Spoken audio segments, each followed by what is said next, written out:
Puntahan natin ang Senado. WJ Construction owner pinabulaanan ang mga aligasyon ni Bryce Hernandez. Senator Erwin aminadong sa kanyang opisina bumisita si Mina. Brigada Ann Cortez, si Brigada mo. Brigada Live Report.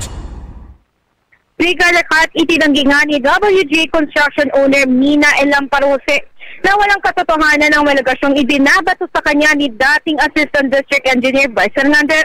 Sa nakarang hearing kasi ng House Infracom ay binanggit ni Hernandez ang pangalan ni Mina bilang middleman umano ni dating District Engineer Henry Alcantara at Senator Jinggoy Estrada. Samantala matapos makita na bumisita siya sa Senado noong August 19, ay sinabi naman ni Mina na ang opisina ni Senator Erwin Tulfo ang kanyang pinuntahan noon. Ito ay kinumpirma naman ni Tulfo pero paglilinaw niya, pumunta lang ito sa kanila dahil nais raw niya sana ipagawa sa WJ Construction ang kanyang veranda.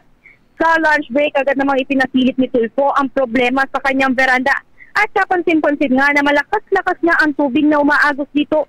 Tiniyak naman ng senador na matapos niyang malaman na sinasangkot ito sa anomalya ay agad niyang tinerminate ang kontrata para sa paggawa. Live mula rito sa Senado in the heart of changing lives.